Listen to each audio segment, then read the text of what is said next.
Já, ég heiti Þór og ég að kynna verkefni sem að fjallar upp á nýtingu neysluvatn til þá raforku. Já, verkefni snýst það, ég fór á fund með honum Hjalta Stein hjá Norðurorku og það á að leggja ný plön og til að gera nýjan kaldaveitutank til neyslu og sá tankur á að koma á stað sem heitir Torfdalur og þar núna gamall lokahús fyrir þá dreifslu vatns til vatnskerfis á Akureyri en gallinn að efsta svæði á Akureyri, þannig að fyrir ofan þorpið og þar fær ekki kalt vatn á tanka, þannig að vatni súrefnisríkara heldur en vatn sem núna liggja í tanka þar sem að súrefnið dettur úr því og þegar á að setja inn á nýja tanka þá á að koma ný rör og mín hugmynd að þá að nýta þessa fallaði frá Hlíðarfjalli til raforkuveitu og túrbínan vatnsvélin kemur þá bara beint fyrir framan neysluvatnstankinn.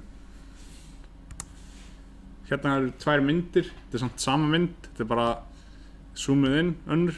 Þú getur séð á mynd til hægri að þá þetta að sjá lindarsvæðið þar sem vatnið að koma frá og síðan sérðu á vinstri mynd, þessi rauði þríhyrningur þar sem að tankurinn ætla að koma og fallhæðin þar á milli í kringum 300 metrar sem að alveg talsvert mikið og hægt að fá talsvert orku úr því.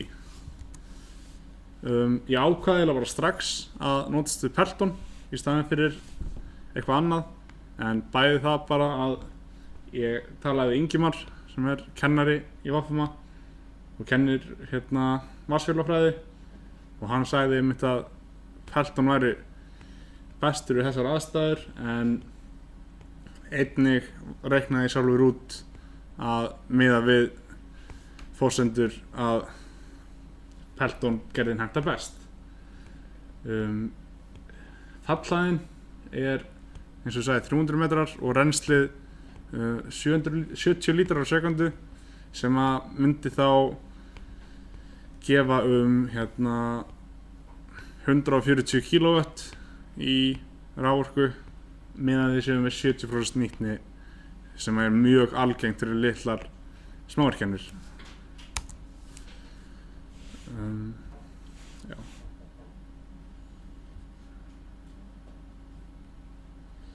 Já, eru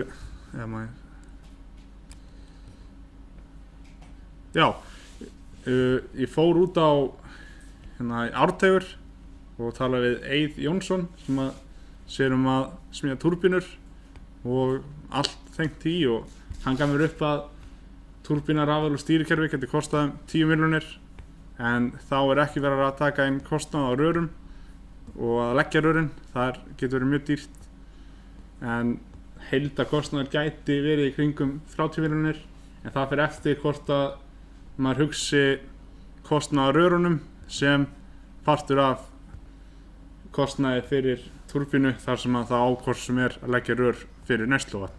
Þannig að það fer eftir í pínu hvernig fólk horfir á það. Já, stærðin á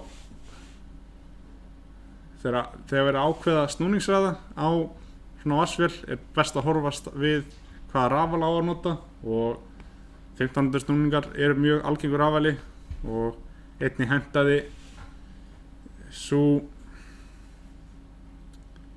sá hraði mjög vel meðan við eðlisnúningur fyrir Peltonvél mjög góður á bilinu 4 til 6 snúningar á mínútu og meðan við sem nota 1500 snúninga á mínútu þá var eðlisnúningur 5,5 snúningar. Ég ákvað það var eiginlega bara möguleika af 1 stút þar sem að með flæði og stærð þá bara ekki í boði að geta haft 2 stúta en það samt ekkert að því að hafa bara 1 stút hægt að stýra flæðinu með opnun og lokun nálar sem er í stútnum. Hraðin á bununni sem kemur inn í túrbínuna eða inn í túrbínu hjólið er það 68 metrar á sekúndu og er þá hraði hjólsins akkurat helmingurinn af því, af því að það gefur mitt bestu nýtni. Hjólið er ekki, eins og sést, þetta er ekki stórt hjól en þvermálið er rétt kringum hálfum metri, en já, jafnvel þú sjálf með svona litla virkjun þá borga virkjanir sig mjög mikið. Og ég heyrði í hann Andri Teitsson hjá Fallorku og spjallaði við hann verð á rafmagni og hvað það var hægt að fá mikið pening fyrir rafmagni sem hún er að framleiða. Og þar sem þessi virkjun myndi keyra allt árið eða 8760 klukkstundir, tók ég meðal raforkuverð yfir alla mánuðina. En það má taka fram að það er stór munur á verði rafmagns eftir mánuðum. Ef hún er keyrð á 70 lítrum allt árið, eða flæðið væri 70 lítrar á sekundu allt árið, þá væri ákvörðin af því 5,9 milljónir. En ég gat ekki mælt sjálfur flæðið eða tekið flæðismælingar frá mismunandi árstímum til að sjá hvort það myndi haldast 70 lítrar. Það var bara ekki í boði. Já. Kostir við svona verkefni er að þetta stuðlar bættu kolefnisspori, þar sem við erum að nota, þetta er eiginlega alveg græn orka, þar sem það er ekki verið að smíða stíflu eða neitt. Þetta er bara þá notkun af vatni sem er hvort eð að renna niður í röri. Þetta verkefni mun 100% borga sig, bæði hvort sem þú horfir á þá bara kostnað fyrir túrbínu, rafal og stýrikerfi, eða hvort þú takir röru með. Það mun alltaf borga sig upp að gera þetta.